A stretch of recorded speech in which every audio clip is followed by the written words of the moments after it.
નમસ્કાર દોસ્તો, સ્વાગત છે આપ સૌનું અમારી યુટ્યુબ ચેનલ ઉપર. છેલ્લા કેટલાય દિવસોથી, આમ જોવા જઈએ તો છેલ્લા 1 મહિનાથી એક બાળકી ચર્ચાનો વિષય બની રહી છે. અમદાવાદની 6 વર્ષની નાની બાળકી જેનું નામ એન્જલ છે. આ એન્જલ એટલા માટે ચર્ચાનો વિષય બની રહી છે કારણ કે તે દ્વારકા સુધી પગપાળા યાત્રા નહીં પરંતુ દંડવત યાત્રા કરીને જઈ રહી છે. અનેક એમના વિડીયોઝ અને અનેક ફોટોઝ સોશિયલ મીડિયાના માધ્યમથી તમે જોયા હશે. એમના અનેક વિડીયોઝ એવા પણ સામે આવી રહ્યા છે, અલગ અલગ લોકોનો એમને ખૂબ પ્રેમ મળી રહ્યો છે.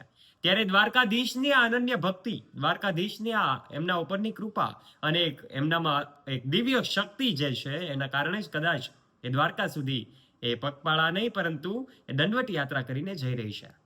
ત્યારે દોસ્તો, અમદાવાદની આ નાનકડી બાળકી એન્જલ એની અનન્ય ભક્તિ અને અદમ્ય ઈચ્છા શક્તિથી આજે સમગ્ર ગુજરાત વાસીઓના દિલમાં એક અલગ જગ્યા બનાવી ચૂકી છે.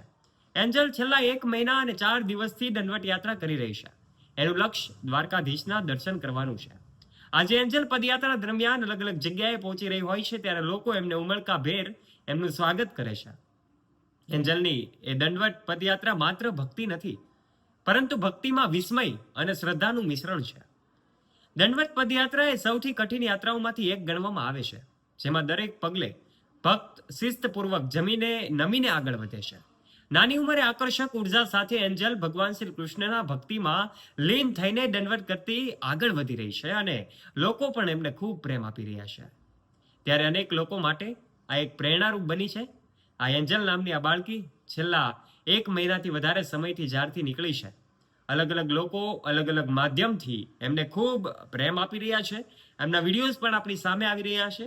ખૂબ કઠિન ગણાતી આ દંડવત યાત્રામાં જ્યારે અનેક લોકો એમની સાથે પણ એમને સેવા આપી રહ્યા છે, એવી આ 6 વર્ષની નાનકડી એવી એન્જલ. આપણે ઘણી બધી યાત્રાઓ જોઈ છે. આપણે ઉઘાડા પગે અલગ અલગ ધાર્મિક સ્થાનોએ જતા લોકોને જોયા છે.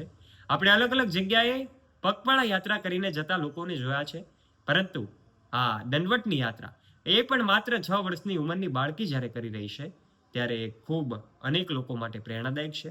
દ્વારકાધીશના દર્શન કરવાના ઉદ્દેશ સાથે, દ્વારકાધીશના ચરણોમાં એમનું શીશ નમાવવાના ઉદ્દેશ સાથે જન્માષ્ટમીનો પર્વ પણ ખૂબ નજીક આવી રહ્યો છે. એવા સમયે આ દીકરી પણ એ જન્માષ્ટમી ઉપર જ દ્વારકા પહોંચશે અને દ્વારકાધીશના દર્શન કરીને ધન્યતાની અનુભૂતિ કરશે. પણ એ પહેલા આ તમામ વિડીયોઝ જે સોશિયલ મીડિયા પર ફેલાયેલા જોઈ શકાય છે, એ જ એક નવું મોટિવેશન આ દીકરીને આપે છે.